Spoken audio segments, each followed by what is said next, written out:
More bad news coming out of Israel and the occupied territories. This time it's the West Bank. Israel has decided, I'll just take some of it. So, this coming out of Reuters. Israel announced on Sunday land appropriation in the occupied West Bank that an anti-settlement group termed the biggest in 30 years. Land appropriation. That sounds like a technical term. What does that mean? Well, I'll translate it for you. It's fairly easy. Land appropriation equals theft. They just took it. They stole it. Thank you very much. I'll just take that land. It's no longer yours. It's mine. Did they give a reason for it? Not really. We'll get to that in a second. First, let's explain how much land they took.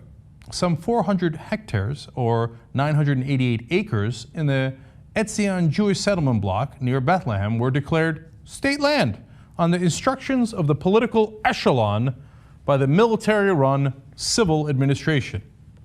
Now here's my favorite part of the story. So Reuters explains, the notice published on Sunday by the Israeli military gave no reason for the land appropriation decision. We don't need a reason. We're stronger than you are. We have more weapons than you. We use them all the time. We just killed over 2,000 Palestinians in Gaza. If you'd like, we could do it again in the West Bank. I will take it because I have a much mightier military than you. Might makes right. So I'm just going to walk in. I'm going to take your land. Palestinians own that land. They have farms in that area, etc. Who cares? They have deeds to it. Who cares? Who cares? I have a bigger military than you. If you complain, I will kill you. I'll probably imprison you first, and I'll say that I'm the biggest democracy in the Middle East. And then if you continue to protest it, at some point I'll start a war and I will kill you. That's how I will take your land. What great allies we have. In Saudi Arabia, we have beheadings all the time, and we just let it go. They spread fundamentalist Islam all over the world. 18 out of the 19 hijackers were Saudis, and we say, Saudi Arabia, what a great American ally! And then Israel says, well, just take somebody else's land, who cares? And we have kind of condemned them, which I'll get to in a second. And in reality, of course, we've done nothing. Israel has said construction at Gibeat would not constitute the establishment of a new settlement because the site is officially designated a neighborhood of an existing one, Alon Shavut, several miles down the road. Now there's so many settlements in the West Bank, they have suburbs. They say, no, it's not a new settlement, which is horribly illegal. The old settlements are also horribly illegal, so it doesn't really matter under international law. It's okay, this is a suburb of the other settlement. And guess what the next settlement would be? A suburb of this settlement. You see how it works? And then in the end, what do the Palestinians have left? Nothing. I don't know why they keep complaining. Those Palestinians, they refuse to acknowledge that Israel exists, although the government in the West Bank for the Palestinians does acknowledge that Israel exists. Does Israel acknowledge that that's Palestinian land? Nope, because they just took it. So do you have a right to exist? No, you don't. Palestinians, you have no right to exist. And that is mandated and enforced by the Israeli military through state violence. And at this point, state theft. That's all okay. It's okay because they're not terrorists. You're the terrorist, okay? It's not that they are not allowing you to exist. You don't want them to exist. No one's ever been more right than George Orwell. All right. Israel has come under intense international criticism over its settlement activities, which most countries regard as illegal under international law and a major obstacle to the creation of a viable Palestinian state in any future peace deal. Well, there you have it, folks. That's exactly the point. They don't want a future peace deal. The current Israeli government thinks, why would I want peace? I just keep taking their land. There's not a goddamn thing they can do about it. And I say, well, I come up with flimsy excuses. Well, there was the teenagers were killed. That's horrible. But we had a whole war about that in Gaza. I thought that settled it. No, that didn't settle it. Nope. No, I'm going to take this land over here in the West Bank. How does that have to do with the 3 poor kids who were killed? There's no logical connection. Who cares? I didn't give you a reason anyway. My official reason was I'm stronger than you. I don't have to give you a reason. And it's a suburb and a thing, and I had it 2,000 years ago, so I can't take it anyway because Yahweh gave it to me. They don't want peace. I'm not saying all of Israel. Obviously, there are left-wingers in Israel, and they criticize their government much more than anybody in the U.S. criticizes the Israeli government, on the left or right, right? So there's good diversity of opinion in Israel. There's strong, vibrant debate in Israel. But right now, the Israeli right wing has won in politics. And they're running roughshod over the Palestinians. And they don't want peace. They have demonstrated that by not negotiating for peace, doing the exact opposite, grabbing more and more Palestinian land. So what does the U.S. do? Now, we're giving these guys $3 billion a year. They then turn around and sell arms to other countries. We're such suckers. Okay. Our State Department said, we urge the government of Israel to reverse this decision. Oh, do you? You urge them. Oh, wow. Good. Netanyahu, you are urged. How's that working? Here's how I would urge an ally that I'm giving $3 billion to. I don't like that decision. That's illegal under international law. It causes more violence against you, your people, and our people. So I would urge you to reconsider. Otherwise, I will urge us to take the $3 billion back, which, of course, President Obama can't do because 100% of our Congress, literally 100% of the United States Congress, says that Israel is to be supported, as they did in the latest incursion into Gaza, without question. Without question. So Israel's going to do whatever the hell it likes, and we're going to back them, no matter what. State Department official adds, though, this announcement, like every other settlement announcement Israel makes, planning step they approve and construction tender that they issue, is counterproductive to Israel's stated goal of a negotiated two-state solution with the Palestinians. To which again I say, exactly, because that's just lip service. They have no interest in a peace deal. That is why they do things that are counterproductive to peace. The right-wing government of Israel wins when there is more war, not less war. And as an additional booty, they say, oh, look at that. I will just now take parts of the West Bank. Why do the Palestinians resist? Why do they resist? I'm just trying to figure that out. Now, let's go to the issue of how they resist. I'm against violent resistance. I'm for diplomatic solutions. Let's find out what our government's in favor of, the U.S. government.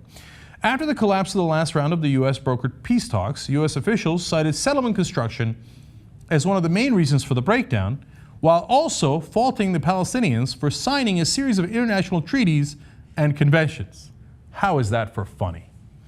So we have blamed the Israelis for breaking international law, and we have blamed the Palestinians for following international law. Now, but wait a minute, I thought you wanted nonviolence like I do. So isn't a diplomatic approach a million times better? In fact, isn't that the same exact approach Israel used to get Israel in the first place? Well, they used mixed approaches, any student of history knows. A little bit of terrorism and a little bit of diplomatic solutions. I'm against terrorism on both sides. We've got a diplomatic solution. Go to the UN, ask them to follow the law. No, Palestinians, how dare you follow the law? How dare you do anything? You can't do violence, you can't do nonviolence. You can't resist. We urge the Israelis not to take your land, but they will, and they have, and they continue to. And you're not allowed to do a goddamn thing about it. Understand that Yahweh gave that land to them 2,000 years ago. Our crazy Christian right-wing fundamentalists here in the U.S. agree. The crazy right-wing fundamentalists in Israel agree. The right-wing fundamentalists among the Muslims don't agree. They think that Allah gave them the land, and we're going to fight and fight and fight. But there is a right and wrong here. It was not their land. They took it. They stole it. They will get away with it because we are backing them, right or wrong. Right or wrong. And Palestinians, you go the wrong way, and we will support the bombardment and the killing of thousands of your citizens. You go the right way, the diplomatic solution, we will oppose you anyway. I can't quite tell why the Palestinians are frustrated. There should be a massive boycott of Israel. At this point, if you do business with Israel,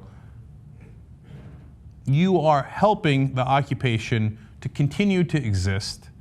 You are helping in these land grabs. You are helping in the subjugation of the Palestinian people. Millions of people who now have no rights, none whatsoever. Their land could be stolen. Their property can be stolen. Their houses can be demolished. They can be invaded over and over again. In order to get from point A to point B, they have to go through all sorts of checkpoints. You are helping all of that.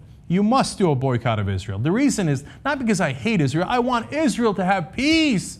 I want Israel to live comfortably and wonderfully. I want to go to Tel Aviv. I want to have a good time. I want both sides to live in peace. But in order to get to that, you have to do the only thing that ever works: economic pressure. That's the only thing that has ever worked in any context, whether it was the Egyptian revolution in the first place when the laborers went on strike, okay? And that's when the powerful and the rich in Egypt said, hey, Mubarak, you got to step aside. Whether it was the boycott of the apartheid government and the sanctions against them in South Africa. And the rich and the powerful in South Africa said, we're losing too much money, we got to change the system. The same thing has to happen in Israel. It is peaceful, it is nonviolent, it is moral.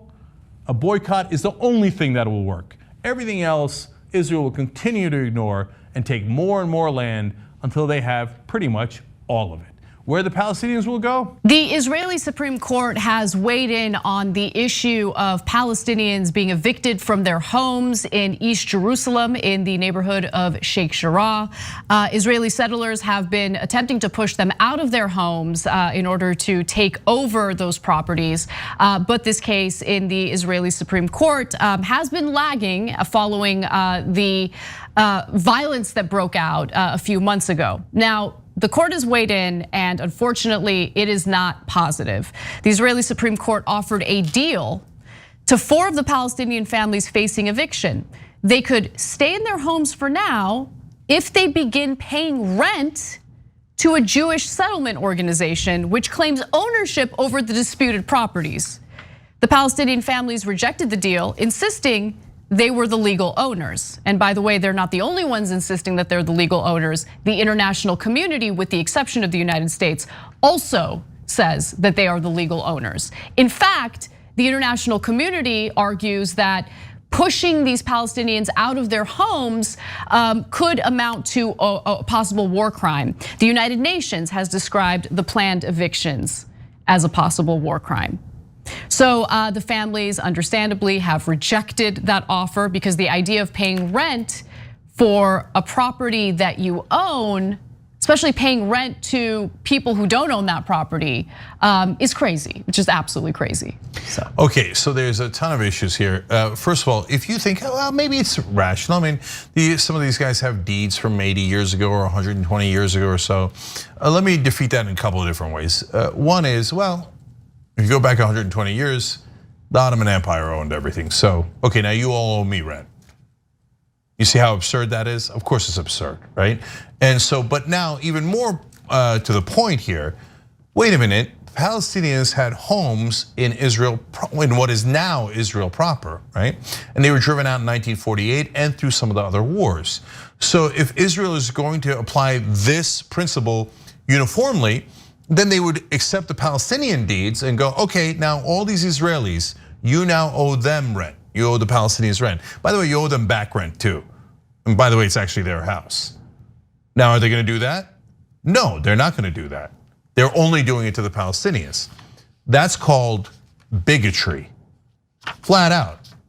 So in this case, they say if you're a Jewish Israeli, because the Arab Israelis, I don't believe, are in anybody else's homes. They're in their own homes. They're the ones that stayed, right? So in this particular case, if you're a Jewish Israeli, you don't have to pay rent. You never have to return the homes that you took. Just take it, who cares, just steal it, right? That's one way of framing it. But if you're a Palestinian, no, that's it. It's actually our property and you owe me rent. Now, does anybody think that's fair? No, the whole rest of the world agrees that's not fair except for Israel and America, led by right-wing governments going, and yes, Joe Biden's government is a right-wing government that supports the right-wing government of Israel and says, I don't care what's fair. I don't care about the Palestinians and their damn rights. I want to do bigotry. You're Muslim, give me rent. You're Jewish Israeli, you're free to go. And so, I mean, it kind of reminds me of what cartels do with businesses in Latin American countries, right? They show up and it's like, oh, you got a cute little business going down here that you own, that you work hard on. Go ahead and give me a cut of that every single month. I mean, it's ridiculous. And again, the international community clearly disagrees with this. It's just the United States and the Israeli government that thinks it makes sense to push Palestinians out of the homes that they own. And in this case, the Israeli court is arguing that they should pay rent to the very individuals who are trying to push them out of their homes. Now, Mohammed El-Kurd is one of the activists on the ground. He's gone viral thanks to the cable news interviews that he's done on this very issue. And he spoke to Democracy Now! About the recent offer by the Israeli Supreme Court. Let's hear what he has to say. The court hearing at the Israeli Colonial Supreme Court was like any other hearing we've had, except for the massive amount of press outside the court hall. Essentially what happened is that we were in a courtroom that was speaking only in Hebrew, and we do not speak Hebrew. Most of us that live in Sheikh Jarrah do not speak Hebrew, so we were there playing a game of broken telephone, trying to decipher what is being said. But we understood that the Supreme Court is evading its responsibilities. The court is really aware of the international media pressure. They even explicitly made a remark about the media pressure, and so they wanted to reach a quote-unquote diplomatic solution, and so they're evading their responsibilities, pressuring us to reach a settlement with the settlers instead. Now, the way this is being reported or the way this is being conveyed might sound like a good deal, but what's happening here is that we would be living at the mercy of settlers, paying rent to live in our own homes, and dealing with all kinds of arbitrary policies. I imagine, I personally don't love the idea of having a landlord, let alone having a settler landlord. I mean, I can't imagine that offer by the Israeli Supreme Court sounded good to anyone. Right? No, but the reason he says that, Anna, is because the press, as always, has been awful. Almost every outlet has framed it as Palestinians reject offer. Well, let's go to the BBC headline, because I think this is a perfect example of the framing that you're referring to. The BBC headline on this story was, Sheikh Jarrah, Palestinians reject offer to end evictions threat.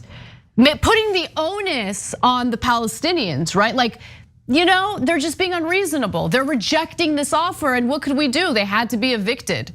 Now, it hasn't come to that yet, but it's this kind of framing kind of primes people to think that way. And that's why it's so incredibly irresponsible to frame it this way. Okay, so look, what is counterframing, which is also factual. Israel offers up war crimes as a solution for housing.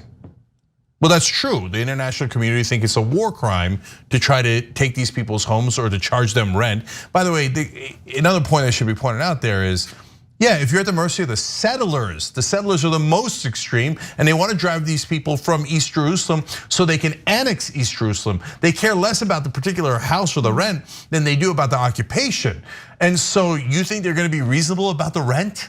You think they're going to come and fix the plumbing? No, they're not going to do any of that. They're obviously going to drive them from their homes because they're settlers and that's what they want to do. That's their stated mission objective. They're not hiding it, right? So this is an incredibly fair headline would be that Israel makes absurd offer that would further occupation. And so instead they make it seem like Israel offered something and the Palestinians rejected it as usual. Can you believe it? They don't want to pay rent in their own home, and they don't want to do a settlement with the settlers who want to do ethnic cleansing of them. Outrageous to the Palestinians. Yeah, it makes it seem as though the Palestinian families aren't doing what's necessary to avoid eviction. And so that, again, that framing is just, it's irresponsible, and it spreads this thought process that's unfortunately incredibly unfair to the Palestinian families, who again are dealing with settlers who are trying to push them out of the homes that they have the right to live in peacefully. Did you have? Yeah, I just want to say one last thing about this. Look, the only reason I brought up religion in this particular case is because by their own logic, the Israelis would be legalizing bigotry in this case, right? And so Can Jews and Muslims work together? Yeah, Young Turks were started by Jews and Muslims. We could definitely work together, and of course that's happened all across America. And Jews were heroic in standing up for Muslims during the Muslim ban in the Trump era here in America. But in this case, you should not be in favor of legalized bigotry. And by the way, it doesn't help the Israeli cause because then there's the right of return. So by your own logic, the Palestinians would have every right to all of that land within Israel proper. And when you go to peace settlements, if you ever do, you couldn't say, oh no, you have no right to return. Well, you just charge them rent because of that same exact philosophy. Right. So it is counterproductive in every way imaginable. This Palestinian village in the West Bank is mourning two of their own. One was a young American. 20-year-old Saifullah Musalet, born in Florida and visiting relatives, was beaten to death Friday by Israeli settlers, his family said. In a post online, Musalet's family said settlers blocked the ambulance and paramedics from providing life-saving aid for several hours. On Friday, a group of Israeli settlers brutally beat and killed 20-year-old Saif Musalet, a U.S. citizen born in Tampa, while attempting to steal his family's land. Cenk, we'll get into the details in a second, but first, it feels like reports like these are becoming more and more common, and there's zero accountability. What do you make of this? This is the 7th American killed by Israelis in the West Bank since October 7th. Now, remember, Hamas is not in the West Bank, they're in Gaza. And remember, these are American citizens. And the American government doesn't give a damn, as we're about to show you.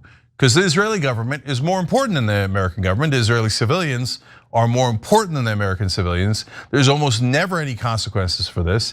And as you're hearing all of this, just imagine if the situation was reversed. So for example, in what Jordan already read to you, imagine if a bunch of Palestinians beat an Israeli American to death and they wouldn't let ambulances in and they just pummeled them with their bare hands and whatever other weapons they had until they murdered him. What do you think the reaction would be? Do you think it would be, oh, ho hum, no big deal, that's normal? Or would we say it was the worst thing, goddamn terrorists? Would we already be bombing them, their families nearby them that had nothing to do with it? How many people would we kill in retaliation? Now find out what our reaction is after American citizens are murdered by Israelis. Let's find out. In a statement provided by the family, they write that Saif traveled to Palestine to visit his family on June 4th. And this occurred in the town of as Al-Mazrah Ash-Sharqiya, north of Ramallah. Nizar Milbys, a close family friend currently visiting the West Bank from California, told NBC News that many residents of Saif's town are Americans. The town is known for its olive trees and rolling hills, where many modern Palestinian homes are built, including some of the West Bank's more opulent houses. Families gathered to barbecue and relax, many of them traveling from the US for vacation. But according to Milbys, growing settler violence has transformed the area. There's nothing left over here for people to enjoy. The settlers have taken everything. People can't even go there anymore. The settlers have burned the vacation homes. They've encroached and put their stuff there. Then this past Friday, the brutal assault occurred as Saif attempted to protect his family's property. Israeli settlers surrounded Saif for over 3 hours as paramedics attempted to reach him. But the mob of settlers blocked the ambulance and paramedics from providing life-saving aid. After the mob of Israeli settlers cleared, Saif's younger brother rushed to carry him to the ambulance. Saif died before reaching the hospital. Now, his friend, a 23-year-old Palestinian man named Mohammed al-Shalabi, was also killed by gunshots in the same violent incident. The IDF spoke to ABC News following the report and stated they were aware of reports regarding a Palestinian civilian killed and a number of injured Palestinians as a result of the confrontation, and they are being looked into by the Israeli Security Agency and Israel police. Surprise, surprise. The IDF said the incident occurred because rocks were thrown at Israeli settlers, causing light injuries. Shortly after, a violent confrontation developed in the area involving Palestinians and Israeli civilians, which included vandalism of Palestinian property, arson, physical clashes, and rock hurling.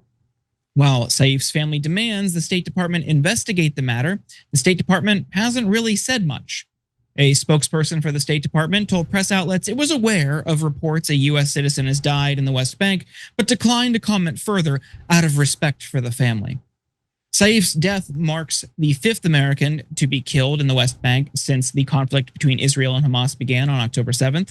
Israeli settlers already face very minimal accountability for violence against Palestinians.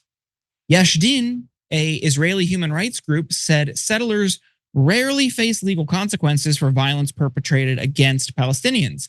Between 2005 and 2023, more than 93% of all investigations were closed without an indictment, and only 3% of investigations led to a conviction, according to a report by the organization. But when it comes to settlers and the IDF attacking Americans, there's absolutely zero accountability, it seems. CAIR, the Council on American Islamic Relations, stated in a press release on the matter, this was not an isolated incident. It was part of a long, unpunished pattern of violence against US citizens by Israeli soldiers and settlers. Americans like journalist Shireen Abu Akleh, peace activist Aysenur Egi, and 80-year-old Omar Assad, 14-year-old Omar Mohammed Rabia, and human rights defender Rachel Corrie were also killed. In each case, the United States government failed to hold anyone accountable. Earlier this year, CAIR sent a formal letter to the DOJ urging prosecution of Israeli perpetrators involved in the killings of American citizens. In response, the DOJ wrongly claimed it lacked authority to investigate these murders, despite having clear legal tools at its disposal. Cenk, there's a lot to go over here, but I can't help but recognize that the State Department statements and the State Department response seems almost identical to what the US State Department response was under the Biden administration whenever we saw these types of incidents. Yeah, of course, that's because Israel rules us. AIPAC has purchased all of our politicians and they report to Israel first, America maybe second. And if you think that's an outrageous thing to say, what do you mean? They just killed 5 Americans and we did nothing about it. If any other government killed 5 Americans, we'd be at war. And sorry, by the way, I said 7 earlier, Jordan's right, it's 5, including a 14-year-old boy. Imagine if the Palestinians had already murdered 5 Americans, beaten 1 to death, another one was a 14-year-old boy. We'd rip them apart. It'd be murder on top of murder for them. But the Israelis do it, they're like, oh yeah, free to go. Killing Americans, no big deal, as long as Israel does it. If Israel does it, they can kill any. Would you think that if they killed 50 Americans, it'd make a difference? 500 Americans? I know what a lot of the right wing's gonna say, prodded by Israeli supporters. That doesn't really count, they're Muslims. Is that how our Constitution works? And do you think that they would really stop there? Oh, it's okay to murder Muslim Americans. You'll get away with it. There'll be no accountability. But if you murder Christian Americans, boy, then our government, completely controlled by AIPAC, they'll be really mad. Their strongly worded letter will be slightly stronger. You'll get nothing and you'll like it. And by the way, let's also note that people who say like, oh, we gotta crack down on peace protests. Why? I'm so concerned about bigotry, the anti-Semitism against Jewish Americans. The Jewish Americans didn't order this war crimes. The Israeli government did. I'm worried about bigotry. Yeah, well, a Muslim American was just murdered, beaten to death by Israeli settlers. It doesn't matter, he's Muslim. Wait, I thought you were concerned about bigotry. No, you're not concerned about bigotry. You love bigotry if you're a diehard Israel supporter who supports this kind of murder on a regular basis of American citizens. If you say no big deal, we shouldn't do anything, you're saying, yeah, I'm super racist against Palestinians. I'm a deeply bigoted prick who thinks, oh, it's murdering Muslims is no big deal. But if you talk about Israelis, oh, Israelis are worth 1 million lives, 1 million lives. You kill 1 Israeli, we're gonna murder all of you, right? Oh, you killed Americans. Americans don't count. Well, but our own government agrees. Both under Biden and Trump. We're like, oh, we're not gonna do anything. It's beloved Israel. Kill as many Americans as you like. This is like, come on, guys. Don't tell me that AIPAC doesn't run our government. You think that if Venezuela killed 5 Americans, including a 14-year-old, we'd be like, oh, no big deal. No big deal, it's okay. If Iran did it, if Russia did it, we'd be in the middle of World War III if they did it. But Israel does it, nothing, no accountability. Being an American means nothing if Israel kills you. Okay, now let's talk about how monstrous they are. Not just the settlers, who are all, like almost all of them are religious lunatics. Oh, Yahweh told me I should murder all the Muslims and take their land. He says I have rights to Judea and Samaria. I don't know any fundamentalists in the world as bad as those settlers, okay? Maybe it's a tie between the radicals and all the religions who all want to kill each other, okay?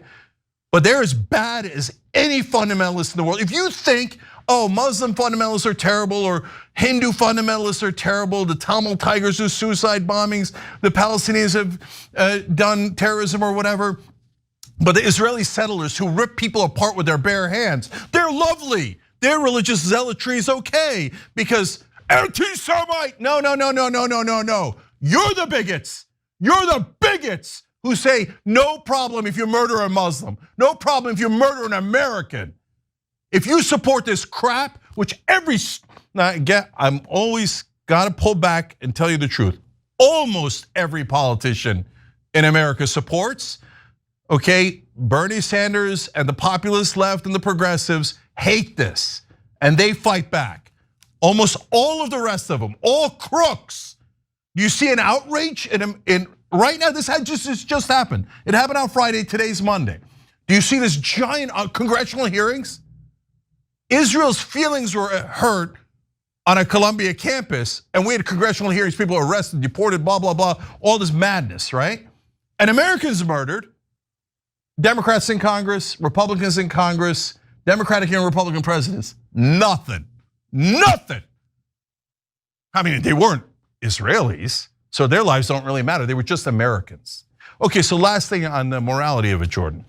So they said, wow, they were throwing rocks. That's what they say every time. Total lie, okay? Oh, really? Every single time they were throwing rocks? Every single time? Yeah. That's what they say. Okay, they had it coming, right? Okay, but let's say that it's true for a second. And I have personal experience with this, really personal experience with this. I got into a silly fight when I was a kid, I don't know, maybe around 12 or so. Another kid was a year younger than me, so 11, 12, 13, something in that ballpark, right?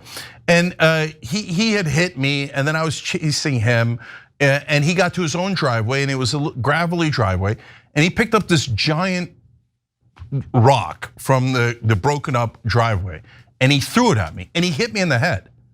And I started bleeding from the head, and I didn't even realize it. And like other people held me back, and they're like, Cenk, you got to go to a hospital. You're bleeding from the head, right? If you said to me, should you murder that kid? I'd say, no, are you insane? You're gonna kill him? No, don't kill him. I want to punch him real bad, okay? But kill him? Are you insane? If you said, do you want to kill him and his entire family? I'm like, what? Are you a serial killer? Are you a homicidal maniac? What do you mean kill his entire family? Well, if you said to me, do you want to kill most of his village, drop a 2,000-pound bomb as they've done in Gaza over and over again because he threw a rock? I'm on, brother, I want to get him in a headlock. I didn't want to kill him. I didn't want to kill his sister who didn't do anything to me. And I didn't want to kill the other neighbor over there who I really like.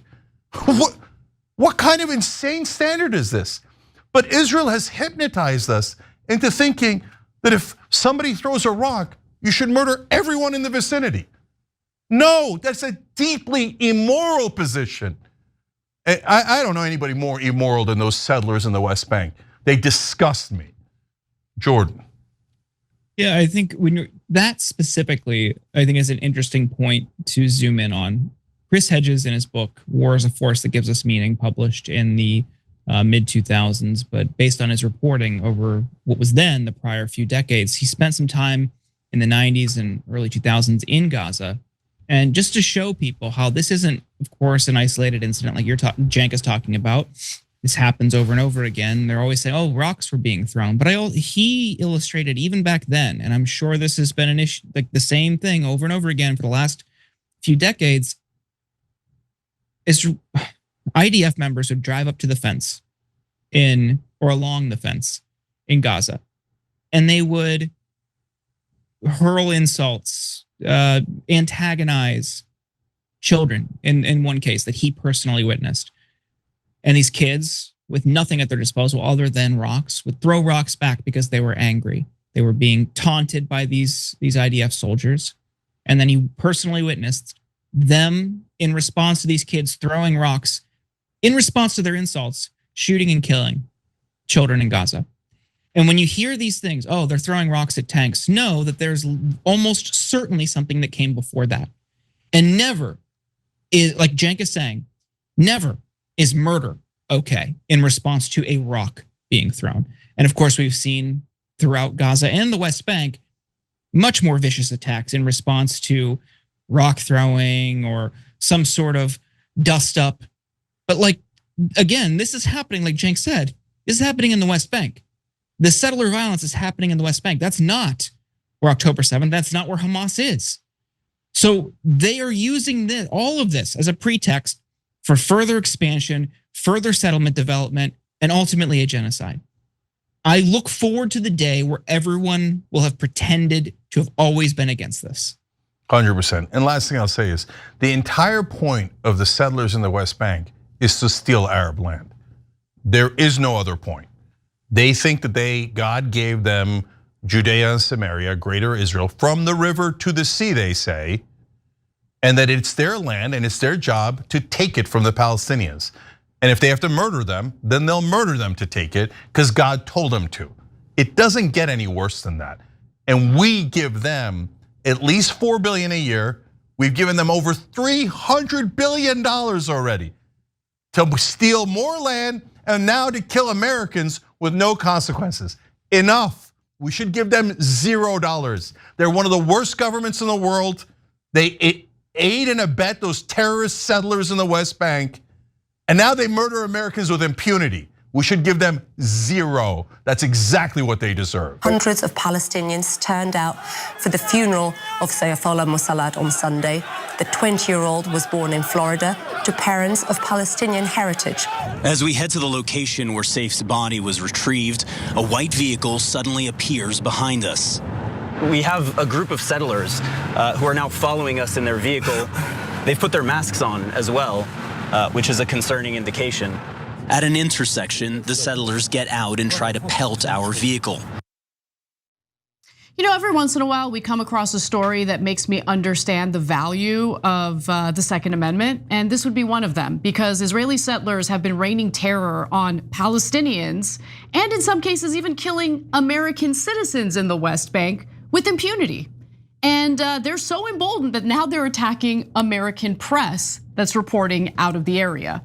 So while reporting on the brutal killing of an American citizen in the West Bank, CNN journalist Jeremy Diamond and his team were actually attacked by Israeli settlers. And it's yet another example of the impunity that these settlers get to enjoy, because oftentimes they are provided cover by either the IDF or the Israeli government. Now, as we talked about yesterday, Saif Musalet, a 20-year-old American from Florida, was beaten to death by settlers while visiting relatives in the occupied West Bank.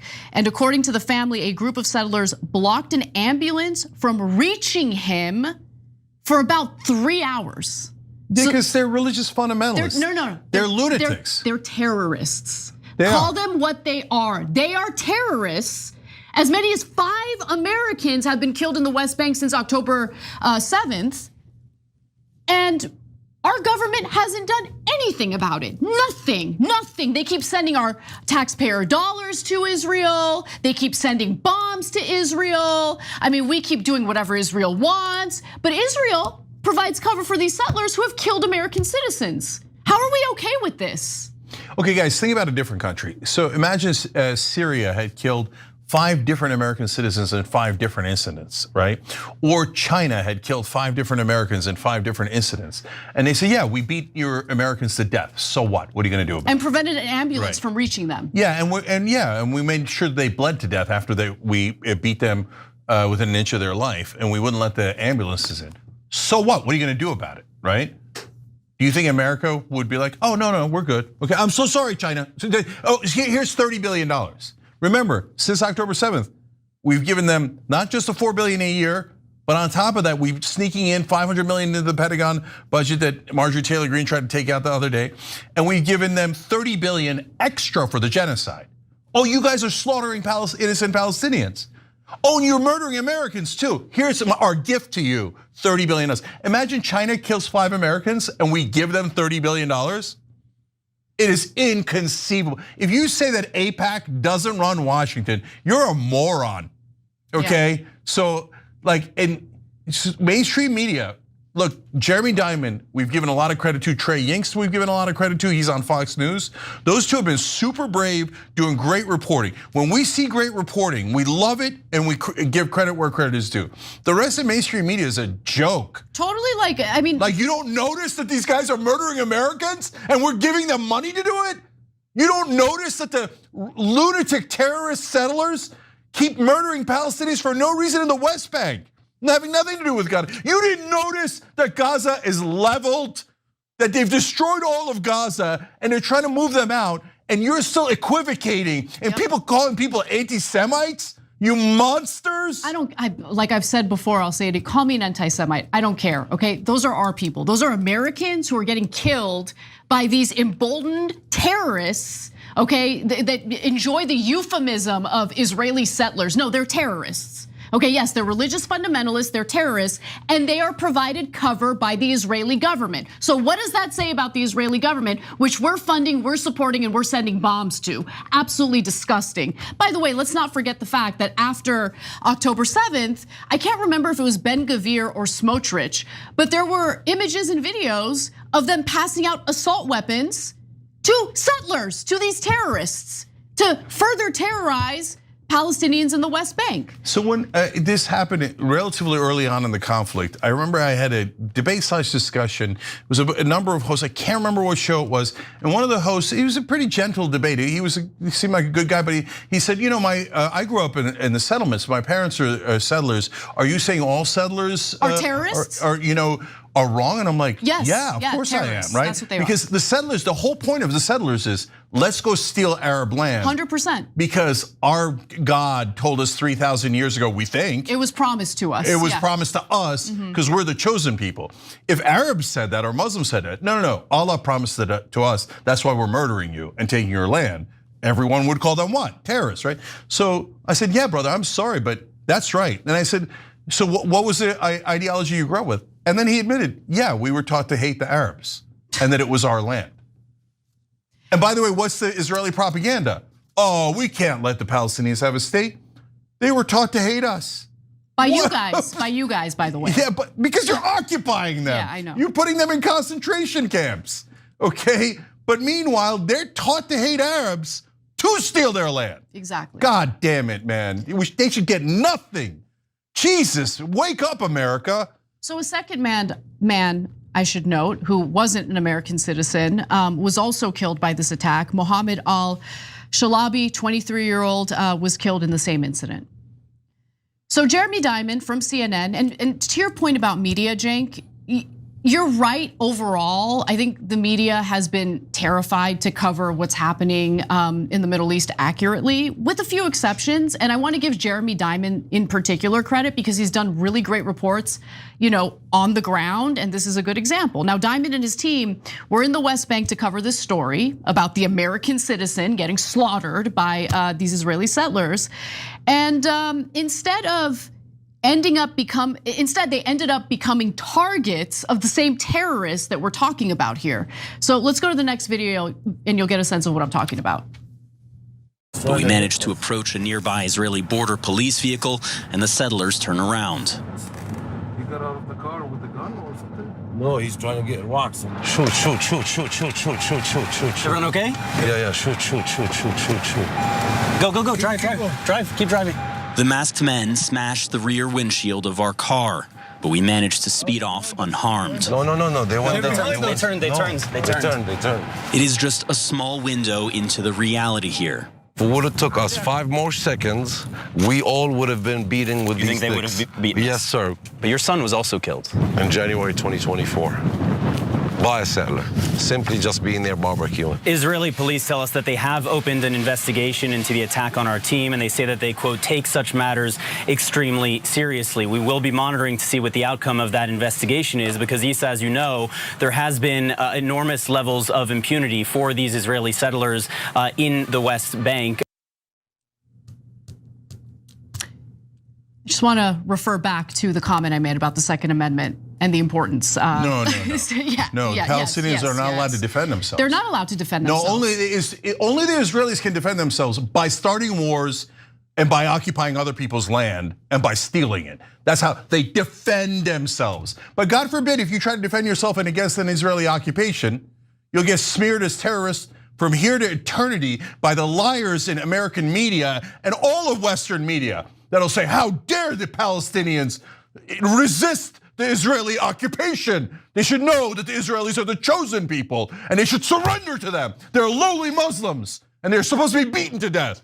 And if they protest, terrorists. And if you're anti-Semite, F the media. All of American media that has been perpetuating these viciously racist and bigoted lies against Palestinians, Arabs, and Muslims my whole life.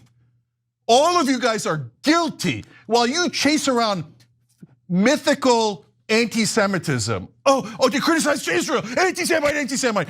Oh my God, they said something about Netanyahu, anti-Semite. Well, they're protesting for peace, anti-Semite. While you go do that over and over again, there's massive bigotry against Muslims. The murder of Muslim children over and over. Do you know, it's every time this goddamn media, do you denounce Hamas? Denounce anyone fighting back against Israel, right? Okay, fine, we denounce them, they do something terrible. You know how many people they killed? Civilians they killed on October 7th?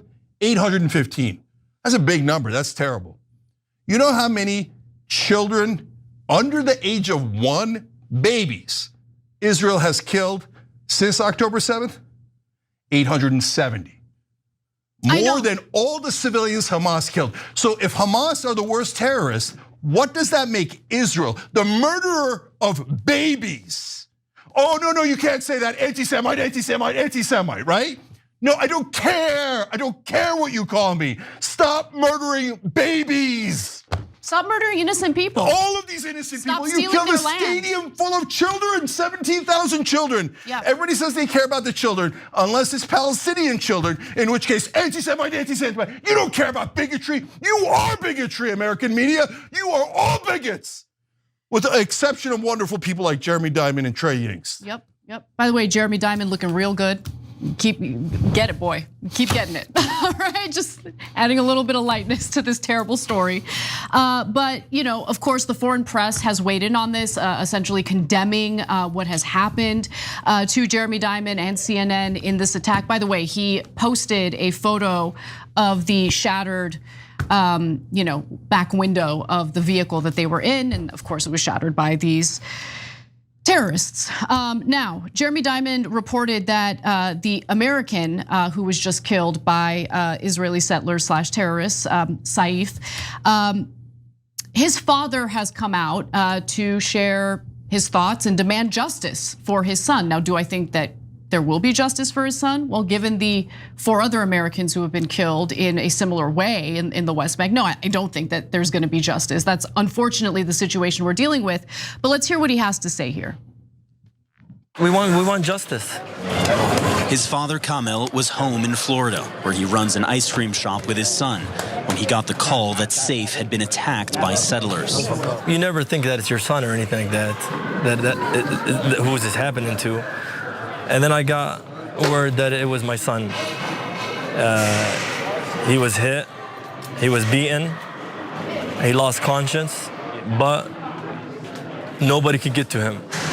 Ambulance couldn't come in. Why? Because the IDF restricted that. The IDF blocked that. So you hold the Israeli military. I hold the Israeli military just as responsible as the settlers and the American government for not doing anything about this. The State Department said it is aware of Saif's death, but declined to comment further on calls for an investigation. So far, there's only been one American official who has weighed in on what happened to Saif, and that's, unfortunately, a pretty disgusting individual, Ambassador Mike Huckabee, who says that he's asked Israel to aggressively investigate this. Oh, I'm sure they're right on it. They're working around the clock on it. You know how many settlers have been held accountable, or IDF soldiers held accountable for those American deaths in the West Bank? 0. They're never held accountable because they're like, oh, who cares? We control America.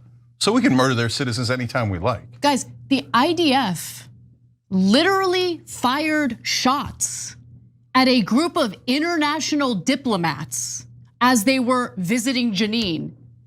Israel said they are going to investigate it. What happened to that investigation? What happened to the investigation of every hospital and school that they destroyed? Do you know that right now they're going through Gaza, and not only are they bombing all the buildings, but they're bulldozing them. They're bulldozing all of them.